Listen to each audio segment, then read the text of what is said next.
dire pour commencer, c'est que le cadre réglementaire législatif ne manque pas. Et même, nous sommes tous liés maintenant, depuis 1989, par un texte de droit international qui a un fil rouge qui est la non-discrimination entre tous les enfants, qu'ils soient handicapés ou non.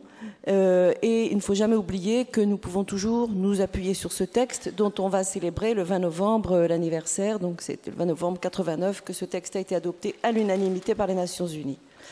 Donc nous avons ce premier cadre. Mais nous en avons eu un autre aussi, parce qu'une autre convention internationale est venue compléter celle-là, une convention sur les personnes handicapées, compris évidemment les enfants, qui a été adoptée par les Nations Unies en 2008, ratifiée par la France en 2010. C'est donc un texte extrêmement récent dont il faut se servir aussi, sur lequel il faut s'appuyer aussi, qui définit vraiment le cadre du droit de tous les enfants, quels qu'ils soient, à bénéficier de soins adaptés, d'éducation adaptée. Bref, ça doit être notre Bible à tous. Mais nous avons aussi en droit interne la loi de 2005 que nous avons attendue longtemps, puisqu'elle remplace une loi qui avait fait son temps, celle de 75, qui était quand même relativement inadaptée, qui méritait d'être complétée, en tout cas ou complètement refondue. C'est le cas.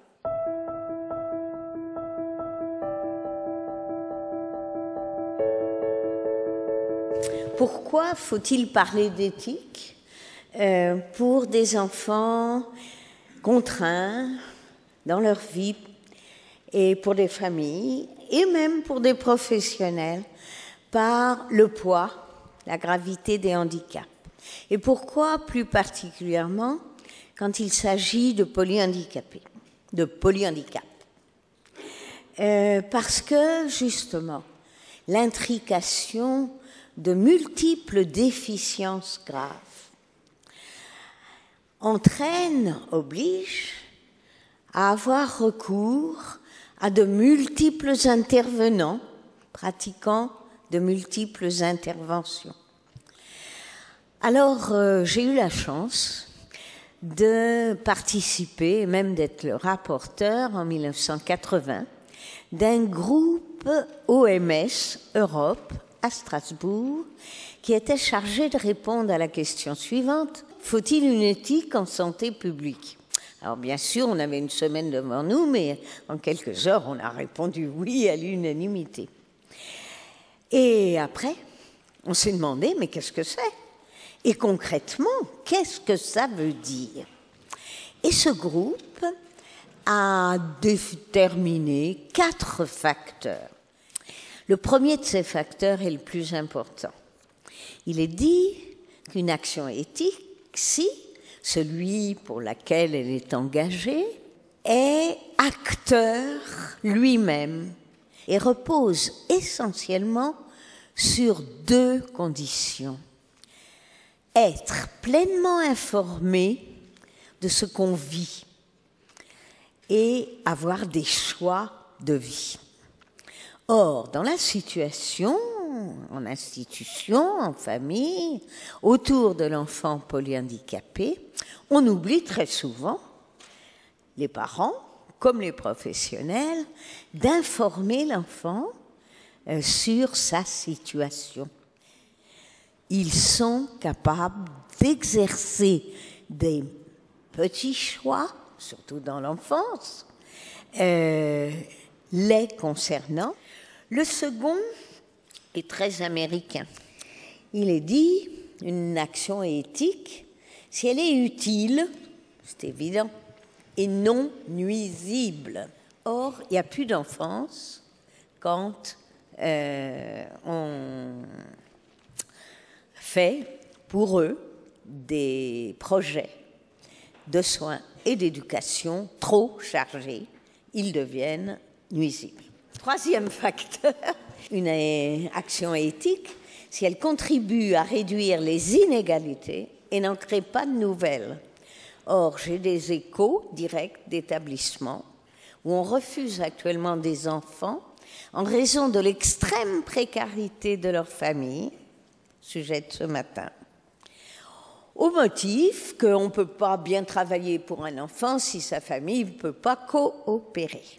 Le quatrième facteur et dernier est une action éthique si elle est régulièrement évaluée. Et là, il ne s'agit pas de l'évaluation protocolisée, imposée, interne et externe. Elle est l'auto-réflexion permanente, régulière d'une équipe, des parents, équipe et parents, sur est-ce qu'on est bien dans cette modération des actions, dans cette réflexion, dans cette souplesse que ça doit impliquer pour que l'enfant ait véritablement une enfance. Merci.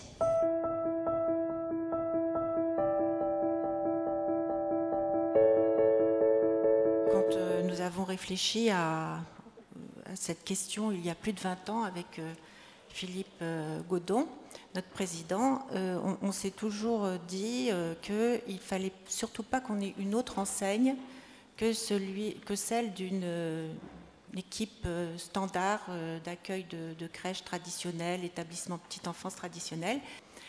On voulait prouver que tous les enfants pouvaient vivre ensemble dans un contexte ordinaire. C'est-à-dire qu'on accueille donc, on réserve une place sur 3 à des enfants extra, plus loin, ordinaires, dans un lieu particulièrement ordinaire. Alors, j'ai choisi aujourd'hui de vous parler d'une situation. Donc, je vais raconter une histoire à partir du titre qui a été d'ailleurs choisi par Philippe, qui est « Au-delà de la peur ». Et ça m'a inspiré une situation qui se produit, je dirais pas régulièrement, mais qui se produit quand même assez fréquemment concernant des enfants qui présentent une épilepsie. Comme c'est une pathologie qui fait très peur aux équipes d'accueil et qui souvent fait que ces enfants sont écartés des établissements de la petite enfance, j'avais envie de vous expliquer comment on procédait.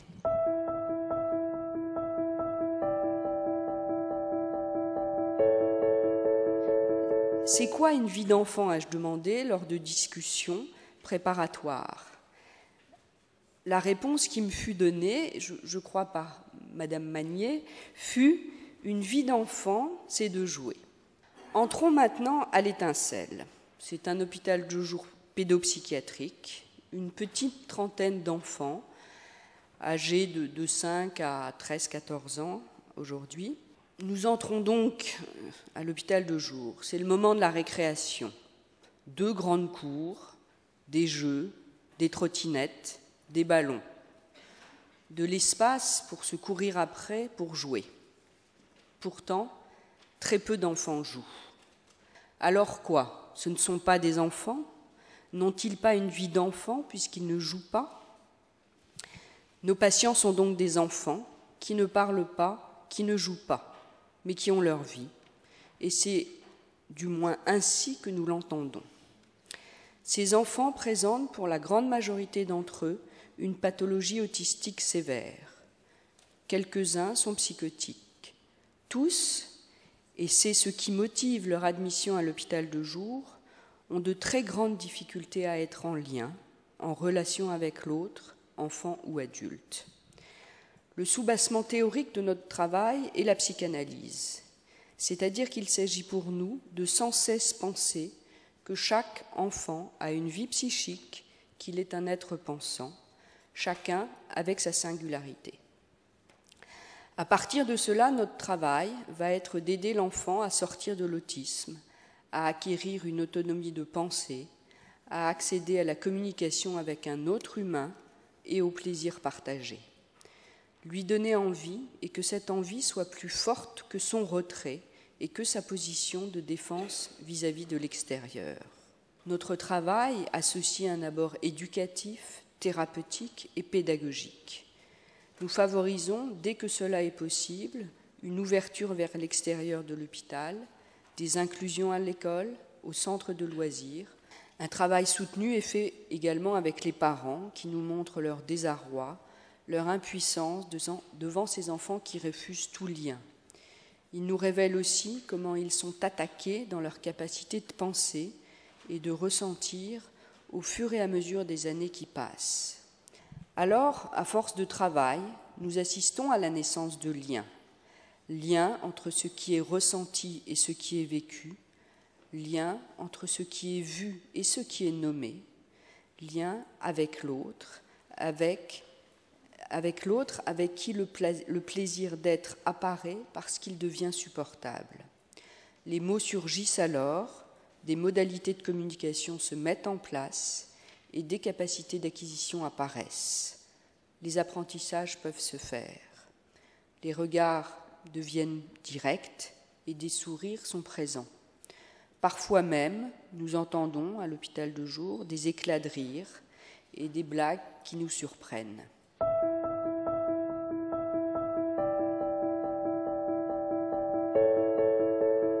En ce qui concerne l'IEM de Villepatour, nous sommes face à des élèves qui sont porteurs de handicap moteur. Donc effectivement, plus axé sur la maladie motrice et le polyhandicap. Voilà. Donc tout part de la loi, bien sûr, du 11 février 2005, qui a été rappelée tout au début, en favorisant l'information des familles, en organisant l'accueil des élèves dès l'école maternelle, en évaluant rapidement les besoins des enfants et en augmentant les accompagnements des élèves handicapés grâce à des AVS. Grâce à cette loi, une formation éducation nationale a été mise en place pour s'approprier ces besoins spécifiques de ces élèves. Bien sûr, il y a des freins à ces inclusions. Le recrutement des AVS, le rôle des AVS, les soins dont nécessitent ces élèves, les services de soins qui seront sollicités, les équipes des écoles, des collèges et des lycées, qui reprend la question de la formation, et les transports, puisque ces élèves étant lourdement handicapés ne peuvent pas se rendre sur les lieux de scolarisation de façon autonome et ont besoin bien sûr d'un accompagnement. La question, que faire si l'établissement scolaire n'est pas accessible aux handicapés moteurs? Les soucis d'accessibilité peuvent être résolus s'ils sont pris tout simplement en temps et en heure. L'installation de rampes ou de plans inclinés sont dans ces cas-là facilement réalisables. L'aménagement de sanitaires. Mais les travaux plus importants, comme un ascenseur, sont souvent difficiles à obtenir. L'établissement scolaire peut adapter son fonctionnement, tout simplement pour permettre la scolarisation d'un élève en fauteuil. À l'école, par exemple, le déménagement au rez-de-chaussée, parfois pour plusieurs années, de suite de la classe qui accueille l'élève. Donc, bien sûr, ces solutions sont positives, mais elles ne permettent pas à l'élève d'avoir accès à l'ensemble des locaux scolaires. Il reste souvent des problématiques de restauration et des salles spécialisées, type laboratoire ou vidéo, informatique. Eh bien, il existe maintenant le projet personnalisé de scolarisation, le PPS. Ce PPS, il tient compte des souhaits de l'enfant ou de l'adolescent et de ses parents, ainsi que l'évaluation de ses besoins, notamment en situation scolaire. Effectivement, les CLIS, les ULIS, les collèges, les lycées, les écoles de secteur ne sont pas forcément la solution, même si on a mis en place effectivement des solutions pratiques, matérielles, humaines et de soins. Il existe alors des instituts d'éducation moteur et aussi des instituts plus orientés vers les TED, qu'on appelle les IME, qui proposent en internat ou en externat, selon les besoins des jeunes, toute une équipe technique sur place pour gérer tout ce qui est restauration, transport, accompagnement quotidien, qui permettent à ces jeunes de cumuler le besoin des loisirs et de l'école. Nous revenons de très loin. Nous sommes dans un pays où, pour le moment encore, 40% des adultes handicapés ne savent ni lire ni écrire. Ce qui veut dire que dans leur enfance, la dimension éducative, littéralement éducative, pour ceux qui pouvaient acquérir des connaissances de base, a très souvent été négligée. Et que nous, maintenant, nous devons arriver à faire la synthèse entre les exigences de la santé, de leur santé, donc de la médecine, et leurs exigences éducatives. Et que nous sommes encore très loin du compte.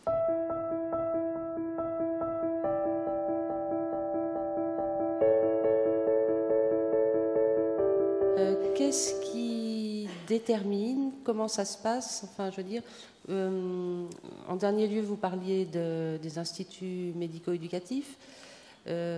Comment se prend la décision, à savoir est-ce qu'un enfant peut être accueilli en milieu ordinaire ou est-ce qu'il doit aller en IME? Comment ça se négocie? Qui est-ce qui décide? Comment ça se passe? Oui, donc effectivement, ça se négocie pas. C'est en fait tout un travail qui est mené par une équipe au sein de la MDPH qui prépare le projet pédagogique, le projet personnalisé de scolarisation de l'élève. Et avec la famille, et le jeune et les professionnels, on essaie de trouver le meilleur établissement qui soit pour lui. Donc effectivement, si il y a un établissement qui est proche de son domicile et qui peut lui permettre d'accéder aux classes ordinaires tout en cumulant les soins et l'accessibilité, voilà, on va opter vers ce choix-là. Maintenant, si l'école de quartier, de secteur n'est pas accessible ou que les soins ne peuvent pas y être menés, voilà, on s'orientera vers un établissement et on partira toujours du même principe, le plus proche du domicile, et on s'éloigne au fur et à mesure. L'enfant lui-même sera au cœur de la décision, mais on est forcément contraint avec tout ce qui est matériel et soins. Docteur Zuckman, vous voulez ajouter quelque chose? Oui, je voulais tempérer votre optimisme, madame. Vous rappelez la responsabilité des MDPH qui étaient chargées de faire autrement que les CDES. Elles n'en ont pas les moyens méthodologiques, car elles ont toute liberté, en fonction du conseil général de leur département, de recruter et rassembler des moyens. Or, ces moyens ne sont pas pensés en fonction de la densité ou de l'extension démographique du département. J'en signalerai un de 1 300 000 habitants de la région parisienne, dont la commission se réunit une demi-journée par mois, dont les enfants, quel que soit leur âge, ne sont jamais convoqués pour un premier examen de leur situation. Donc, on se contente administrativement du GEVA et des papiers réunis officiellement. Il y a là un énorme problème dont la CNSA, en principe, est chargée de régulation et de formation permanente. Elle fait ce qu'elle peut, la CNSA, en réunissant les directeurs de MDPH, qui vont répercuter dans leur département ou non les principes d'organisation méthodologique, raisonnable, logique, qu'ils ont appris à la CNSA au prétexte que chaque département est bien libre de faire ce qu'il veut. Donc il y a là un problème national que je tiens à souligner.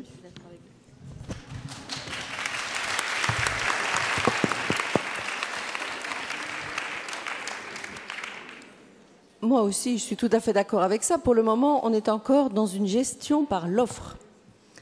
L'offre détermine davantage que la situation de l'enfant, l'orientation qui va lui être accordée. Et je crois, je disais tout à l'heure, qu'on a encore beaucoup de progrès à faire dans le domaine. Si vous me permettez d'abuser du micro pour poser une question à Cécile Héroux et une question à Elisabeth Zuckman. Alors la première s'adresse à Cécile Héroux. Je voulais savoir comment vous appréciez aussi, on a largement débattu, vous avez introduit le propos, Madame Brisset, en disant que les enfants porteurs de handicap ou en situation de handicap allaient mieux aussi si leurs parents allaient mieux. Je voudrais que vous nous décriviez aussi comment les structures d'accueil du jeune enfant, à travers l'accueil de parents d'enfants handicapés et de parents valides, travaille cette question de la peur, dédramatise cette question de la peur. Une de nos premières craintes était en effet que les parents d'enfants valides craignent eux-mêmes la rencontre avec les parents d'enfants handicapés et la rencontre de leur enfant avec les enfants en situation de handicap. Comment vous analysez le fait que tout ça a été dépassé et notoirement aidant? Et la question à Elisabeth Zuckman porte sur le lien qu'on connaît bien, le lien très intime, certains le décrivent comme fusionnel, entre les enfants polyhandicapés et leurs parents, et un lien fusionnel souvent durable qui porte préjudice à la réalisation des projets professionnels des parents.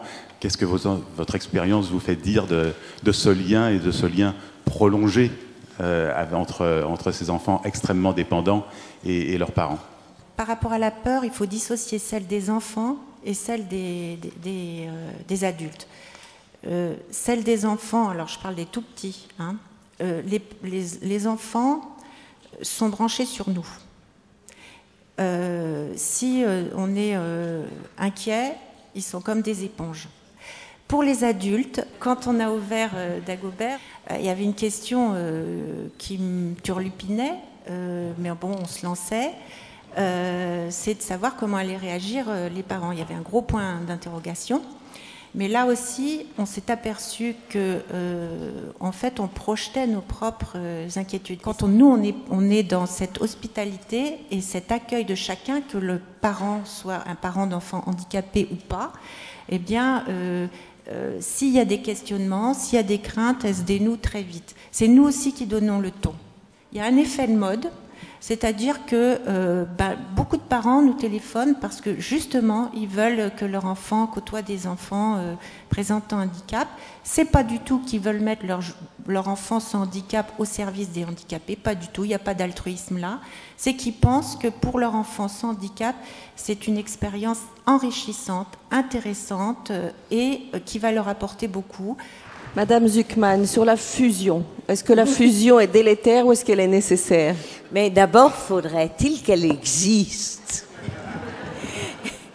Ce que je crois avoir constaté, c'est, vu de l'enfant, une surcapacité d'attachement de l'enfant à ses parents et aux aides proches, aux aidants professionnels également.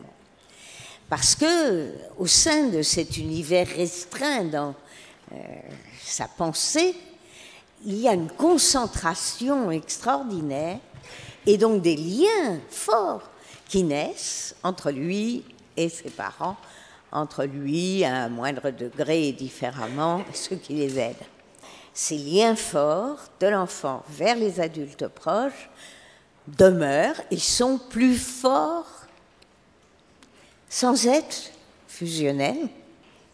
Cette puissance d'attachement, c'est ce qui nourrit ce que j'appellerais moi l'intelligence sensible, que d'autres appellent l'intelligence émotionnelle, mais intelligence des enfants polyhandicapés, dont on a privé un peu trop l'intelligence d'une reconnaissance suffisante. Et c'est vraiment frappant de voir comment ils connaissent l'adulte proche auquel ils sont attachés. Et comment ils nous devinent, y compris même moi, médecin, les mauvais jours, j'en avais comme tout le monde, d'épuisement. Eh ben, les enfants que je prenais dans mes bras pour aller les examiner, par exemple, étaient raides comme un bâton, alors que 3 jours avant, ils étaient gentiment lovés dans les mêmes bras. Parce que j'étais plus présente et plus accueillante. Et nous avons appris au cours des années à modérer, à moduler, en tout cas comme professionnels, notre attachement à l'enfant, même quand nous sommes le référent, l'aidant de cet enfant, parce que nous avons appris à reconnaître que nous ne sommes pas toujours là et que donc nous leur imposions des mini-ruptures, hein, le week-end, les vacances et le reste, qu'il ressent très durement, d'autant plus durement qu'il nous est très attaché. Si nous ne modulons pas, hein, si nous nous laissons aller, quelques-uns dans le temps le faisaient, à la fusion, professionnellement ou parents, ce qui est mortifère pour tout le monde. Merci beaucoup.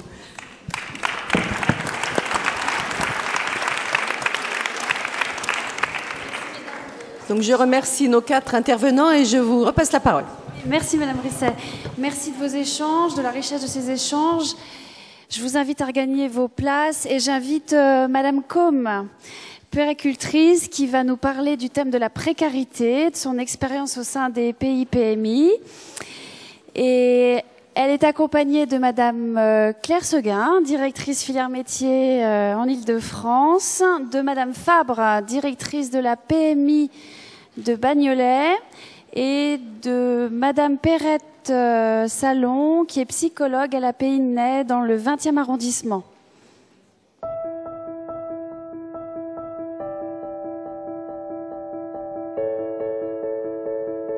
Nous avons, dans cette partie de l'après-midi, abordé une autre question, qui est la question de la précarité, l'extrême pauvreté. Donc on peut se demander si on touche là au handicap, un handicap d'une autre forme, qui est un handicap socio-économique. Et on peut se poser la question de savoir si ce handicap-là, notre société ne doit pas l'affronter autrement, c'est-à-dire en affrontant davantage ses propres responsabilités, puisque ce sont des types de handicaps que peut-être elle aurait pu ou dû savoir prévenir ou réparer, peut-être plus facilement que d'autres handicaps.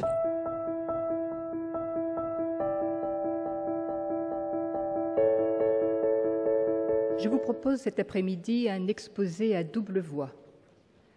En effet, je partirai de situations concrètes vécues dans 2 centres de protection infantile Croix-Rouge à Paris, avec l'histoire de Madame X et celle de Madame Y. Madame X franchit la porte du centre de protection infantile ce matin en demandant un suivi médical pour sa petite fille âgée d'1 mois. Toutes 2 vivent dans un hôtel social du 20e arrondissement. La mère est sans papier. Le centre d'accueil des familles demandeuses d'asile s'occupe d'elle afin de mettre en place l'aide médicale d'État pour le bébé, lui verse une petite allocation de secours et organise son hébergement à l'hôtel. La mère n'a pas exposé lors de cette rencontre avec la responsable du centre les motifs du départ de son pays, ni les circonstances de son voyage. Madame Y, dans le 18e arrondissement, se présente à la protection infantile au mois d'août avec un bébé d'1 mois et demi. Arrivée du Nigeria, elle est sans titre de séjour, n'a pas l'aide médicale d'État, a été hébergée avant la naissance de son bébé par des connaissances. Elle vit de la prostitution pour se nourrir et pour se vêtir. Elle est anglophone, elle ne sait pas à qui s'adresser, n'a aucune ressource. Elle reconnaît l'emblème Croix-Rouge et le reconnaît sur la façade de l'établissement. Elle rentre et demande un suivi médical pour son bébé et une aide pour elle 2.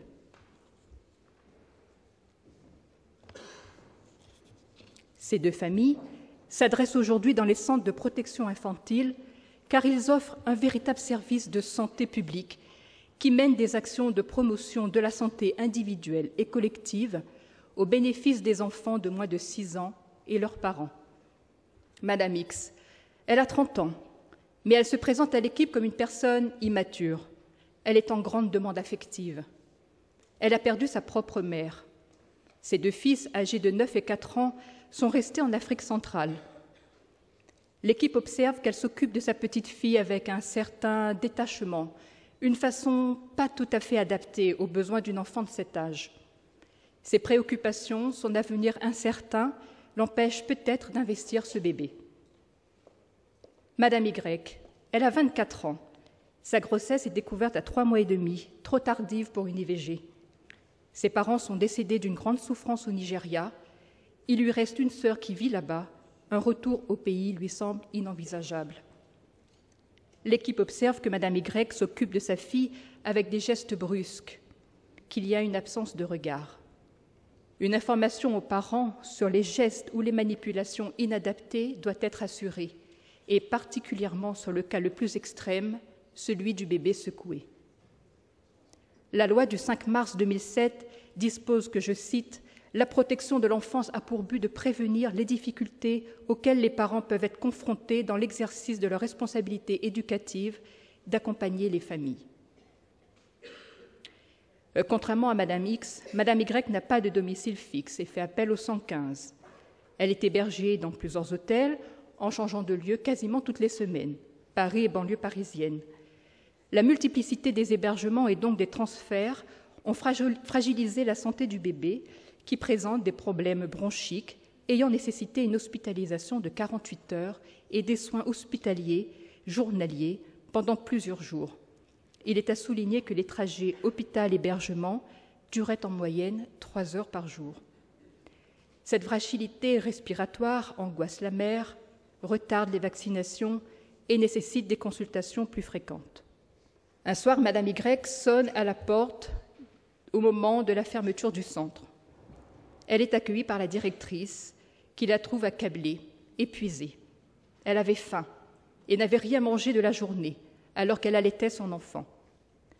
La directrice lui a donné l'adresse d'un restaurant du cœur. Nous sommes en face de 2 situations de grande précarité économique auxquelles sont confrontés régulièrement les professionnels des centres de protection maternelle et infantile. Elles s'interrogent sur leurs limites devant tant de détresse humaine. Madame Y indique qu'elle continuera à se prostituer pour se nourrir et se vêtir malgré le soutien de l'association Les Amis du Bus des femmes. Néanmoins, l'équipe de la PMI a pris le temps de bien informer Madame Y de son devoir de protection envers son bébé. Protection parce que, d'une part, il y a le fait de la prostitution et le fait d'être mère en même temps. L'équipe précise à la mère de ne pas se prostituer avec son bébé dans sa chambre, de ne pas le laisser seul dans celle-ci, de confier si possible l'enfant à des personnes responsables, et de s'adresser à la PMI s'il y a besoin d'un placement temporaire.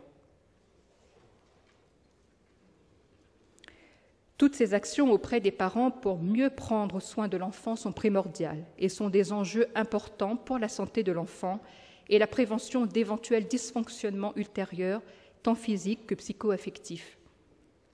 Les difficultés éducatives peuvent apparaître dans l'exercice du rôle parental au fur et à mesure que l'enfant grandit, avec des questionnements et des problèmes propres à chaque âge de l'enfant. Alors, en conclusion, la responsabilité des services de protection maternelle et infantile est rattachée au Conseil général et est placée sous la responsabilité d'un médecin. Comme je l'ai souligné, ce sont des lieux privilégiés de prévention et de protection de l'enfance, mais également des lieux refuges et de ressources pour les familles.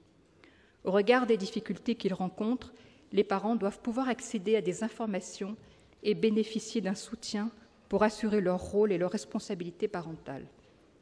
Alors, en dépit des vulnérabilités, les équipes des centres de protection infantile et protection maternelle et infantile se mobilisent pour donner à l'enfant, entre autres, le droit d'être protégé, le droit d'avoir un niveau de vie suffisant pour permettre son développement physique, mental, spirituel, moral et social, le droit de préserver son identité, le droit de bénéficier de la sécurité sociale, le droit d'avoir les soins nécessaires à son bien-être, le droit à l'éducation,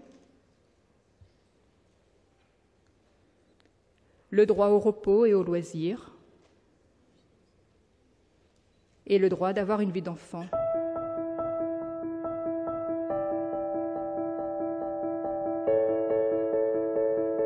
Merci. Pour Madame Salon, le rôle d'une psychologue dans un pays PMI, c'est quoi ? C'est si rare que ça. Enfin, j'ai envie de répondre à votre question par une autre question. Le rôle d'une psychologue, vous savez, c'est d'accompagner cette période très particulière de la parentalité naissante.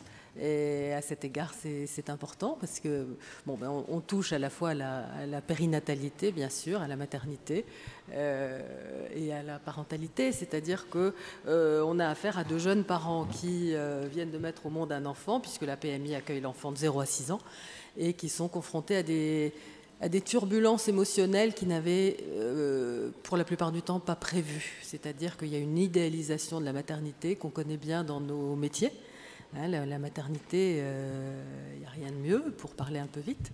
Et il y a un choc et un bouleversement émotionnel, psychique, affectif, qui fait que bien souvent les parents sont assez désemparés et contents de trouver un lieu où adresser leurs questions.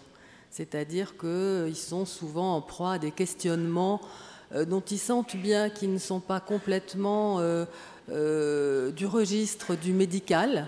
Hein, ils sentent bien que ce n'est pas un pédiatre ou un médecin qui vont adresser leurs interrogations, et elles sont parfois trop personnelles peut-être, ces questions, pour être adressées à l'entourage. Quand je dis personnel, je veux dire que bien souvent les parents, quelle que soit leur appartenance sociale, et ça c'est quelque chose où on les découvre très très unis, sont en proie à un désarroi qui suscite également de la culpabilité. Voilà, et ça, en tant que conseillère en allaitement, j'y anime, donc pas seulement l'activité de psychologue, mais j'y anime des réunions hebdomadaires de parents qui viennent à la PMI. Voilà. Enfin, de mère, je suppose. Pardon ? De mère. Mère pour l'allaitement. Parce que les pères ici, les c'est hommes... intéressant comme question, oui, parce que ce sont les mères qui viennent avec leur bébé, mais bien souvent les couples, c'est-à-dire que l'allaitement est aussi une question de couple. La mère a envie ou n'a pas envie, ou voudrait mais n'est pas sûre d'allaiter. Et il faut que je décrive. Bon, ben alors d'accord, avec plaisir. Ce sont des réunions où bon, les mères qui viennent inscrire leur enfant sont averties. Enfin, on leur dit qu'il y a une réunion hebdomadaire de conseils en allaitement, et elles sont invitées à venir avec leur conjoint, bien volontiers, et elles viennent d'ailleurs de plus en plus avec leur conjoint, avec leurs parents. Quoi qu'il arrive, les mères sont culpabilisées d'allaiter parce qu'elles n'allaitent pas assez bien, elles sont culpabilisées de ne pas allaiter parce que les messages, et de plus en plus, sont très nombreux en faveur de l'allaitement. Et ça, c'est une des raisons pour laquelle je pense un conseil allaitement a vraiment toute sa place en centre de protection maternelle et infantile. C'est-à-dire que ces messages de santé sont très nombreux en maternité, pendant le suivi de grossesse, etc. Et beaucoup de femmes interrogées, je dirais presque toutes les femmes interrogées pendant leur grossesse, quand on leur dit « est-ce que vous voulez donner le sein ou le biberon ?», disent j'allais très bien, si je peux, je vais essayer si je peux. Bon, il y en a quelques-unes qui disent non, moi le sein, j'ai pas du tout envie, mais il y en a beaucoup qui aimeraient bien allaiter, mais qui disent toujours si je peux, qui n'ont pas complètement confiance dans cette capacité. Mais là, on se heurte à la brièveté du congé de maternité en France, parce qu'elles disent aussi... Et du séjour en maternité, qui devient trop court. Bien sûr. Et donc, elles disent, mais je voudrais bien, mais je serais obligée d'arrêter très vite. Donc, est-ce que ça vaut la peine de commencer ? Ma question concernant les PMI, c'est que l'intervenante nous a dit que les PMI ont été pensés à la fin de la guerre, donc pensés pour un public français, mais actuellement accueillent de plus en plus des publics migrants. Alors ma question est de savoir si les PMI se sont adaptés justement à cette nouvelle donne, notamment en intégrant des facteurs d'interculturalité, donc pour travailler avec ces publics migrants.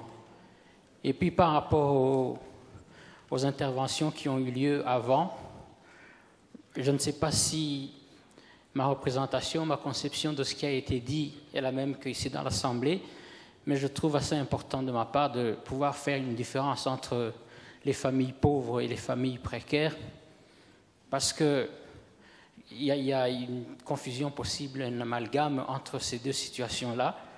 Il y a des familles pauvres, où les parents, le père en l'occurrence, dans toutes les difficultés qu'il peut rencontrer, fait vivre sa famille.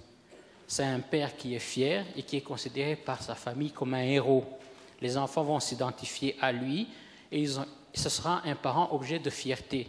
Il n'y aura pas de problème pour faire grandir les enfants, contrairement à des situations de famille qui sont dans la précarité, où ils ne sont pas en autonomie, ils sont pris en charge par des structures et où le parent est plus particulièrement dévalorisé à ses yeux lui-même, valorisé au regard de ses enfants et qui, comme on l'a souligné dans les autres interventions, perd toute autorité sur ses enfants parce que son image de père est complètement dévalorisée. Afin de répondre à votre question, il est bon de savoir qu'effectivement, dans certains centres, nous avons des médiatrices culturelles qui interviennent très régulièrement auprès des populations. Nous avons également des interprètes, mais nous avons également des médecins, par exemple, je pense à la consultation du 10e arrondissement, où on a un médecin en langue chinoise qui organise des consultations pour ces communautés, qui est le docteur E. Voilà, donc au niveau aussi des différentes ethnies qu'on peut rencontrer, on essaye quand même au niveau des protections maternelles et infantiles de faire en sorte que les communautés ne se retrouvent pas uniquement aussi dans une même consultation, parce que ce serait aussi quitter leur communauté à l'extérieur pour venir dans une consultation trop spécifique. Donc on veillera effectivement à ce que ces communautés soient aussi mixées avec d'autres populations. Et nous travaillons et nous réfléchissons ensemble justement sur ce côté interculturel voilà, qui est de plus en plus fréquent au niveau de nos centres. Je demande si vous travaillez avec des associations, donc des associations communautaires, etc. Oui, on ne peut pas travailler sans partenariat de toute façon. Là, j'ai souligné effectivement lors de mon intervention, j'avais cité le Bus des femmes, l'association des tout-petits, etc. Mais nous ne pouvons faire que travailler en partenariat pour proposer aux familles le meilleur accompagnement possible. Oui, bien sûr. Bien sûr qu'on travaille aussi avec les lieux ressources qu'il y a sur la ville. En adressant les mamans qui souhaitent apprendre à parler le français davantage, etc., sur des centres de quartier. À Bagnolet, on a la chance d'en avoir 5 et qui sont d'une grande utilité parce qu'elles se retrouvent à plusieurs, de communautés différentes, et c'est vraiment un échange. Elles peuvent accompagner leurs enfants, mais il y a un espace pour elles aussi, et on travaille vraiment en synergie avec eux aussi. C'est vrai que les centres de pays de Paris, on travaille donc sur les notions de projet d'établissement parce que c'est vrai qu'on est obligé voilà, de repenser aussi l'accueil. Et c'est vrai qu'on travaille sur des outils aussi de communication, des plaquettes d'information avec des pictogrammes parce que je sais que voilà, pour certains publics, il faut adapter aussi notre communication. On a beaucoup insisté aussi sur la vocation préventive de ces services de protection maternelle et infantile. Quand on pense prévention, on pense un peu plus nécessairement l'enfant. Vous êtes psychologue, vous avez insisté sur le fait qu'il y avait un lien entre la PMI et le CMPP. Il peut arriver dans ces circonstances de naissance que vous avez rappelées, madame, des bouleversements psychiques chez la mère qui peuvent appeler des réponses thérapeutiques que le centre de PMI ne peut pas apporter. Comment est-ce que vous gérez ces situations jusqu'où? Comment est-ce que l'orientation vers ces structures nécessairement de soins et d'accompagnement dans la dimension prévention et de l'interaction mère-enfant est gérée à votre niveau? Donc j'ai la chance de pouvoir être directrice d'une PMI et d'une CMP dans le même bâtiment. Donc quand la maman présente des difficultés, mais pas seulement, dans le lien à son enfant, la psychologue fait son travail jusqu'où elle peut. Et puis, arrive un moment où elle se dit, là, il faut que je passe le relais. Et c'est physiquement, et ça c'est vraiment très important, parce qu'une maman, elle ne sera pas prête à venir comme ça au CMP, qui est un centre médico-psy, elle n'est pas prête à entendre qu'elle a besoin de soins plus psy pour elle. Donc c'est la psychologue de la PMI ou la puéricultrice, ou moi, parfois, le médecin m'introduit dans la prise en charge, dans ce transfert direct qui a un accompagnement direct au CMP. Et ça, c'est très important, l'accompagnement physique de la maman et de son enfant. Et là, effectivement, elle peut déposer, elle est entendue pour elle-même, et ce qui vraiment permet quand même de dégager une place pour l'enfant qui est pris, lui, par toute l'équipe de PMI, mais c'est vraiment un grand pas quand on arrive à faire cela. Il arrive aussi qu'on ait quand même le CMP reconnu sur plusieurs PMI, et il arrive même que des PMI de Montreuil nous adressent des mamans qui ont des enfants en grande difficulté, qui présentent déjà des troubles. Alors, c'est des mamans qui sont depuis des mois en hôtel, qui ont plusieurs enfants, qui ont un parcours chaotique, et pouvoir nous les adresser au CMP permet aussi de déposer toute leur histoire et très vite on voit un enfant qui se pacifie, qui se calme et qui peut après envisager quand même d'intégrer soit une crèche, soit l'école maternelle. Mais ça, c'est pas sans le soutien d'une équipe. Voilà. C'est un travail à plusieurs, c'est ça qui est très important. Nous n'avons pas la chance d'avoir cette double structure PMI-CMP, mais bon, on travaille évidemment avec des CMP et CMPP de secteur et d'autres structures de petite enfance, l'ASE, qui sont, enfin voilà, avec qui on a des antennes d'échange et de communication pour la prise en charge de familles qui... En effet, bon, c'est en effet très important de savoir cerner, sentir nos limites, nos compétences et nos limites, et passer le relais. Je voudrais rajouter un petit détail, peut-être que ça tient, je ne sais pas, sur les pays, à Paris, je ne crois pas, mais sur nos PMI, il y a, aux 4 ans de l'enfant, le médecin de PMI va faire des bilans de santé dans les écoles. Et là aussi, c'est un lieu de prévention et de repérage au niveau du handicap. Alors, ils sont connus, certains sont connus sur la PMI, mais quand le médecin de PMI, accompagné d'une auxiliaire de PMI, va dans les écoles, il y a un autre repérage et l'adresse, là aussi, sur le lieu de soins, se fait plus facilement. Juste que sur Paris, effectivement, il n'y a pas les bilans de santé, mais les équipes des protections infantiles font bien attention justement à ce bilan de 4 ans. Et souvent, les dépistages se font au sein même du centre. C'était juste pour rebondir sur l'intervention du monsieur tout à l'heure par rapport à est-ce qu'on a évolué en PMI par rapport aux différentes cultures.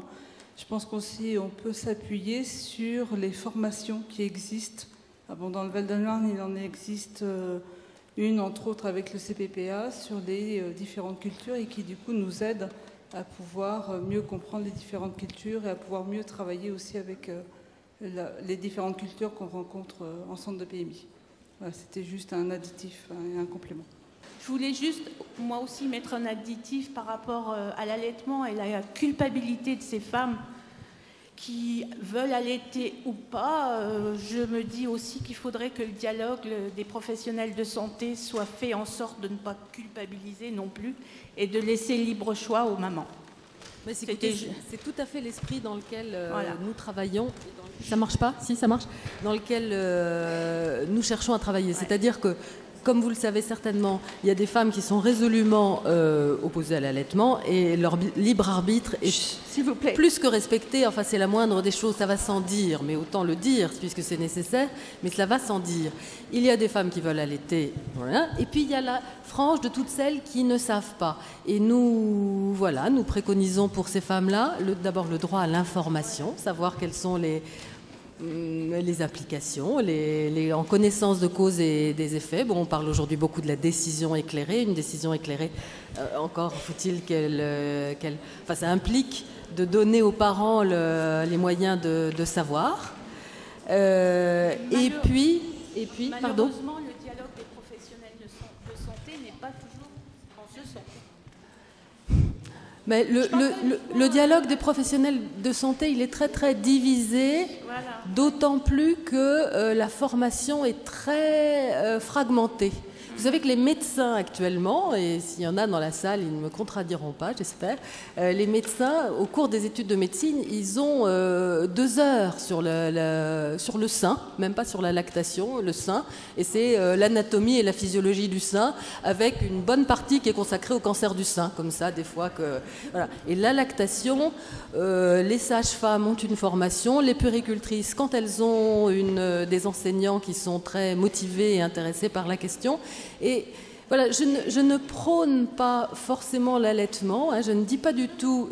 non, mais je sais aussi, bon, donc autant en parler, hein, que quand on parle allaitement, est beaucoup incriminé ou sont incriminées des associations qui prônent une sorte d'allaitement systématique et un peu intégriste. Allez, parlons vite.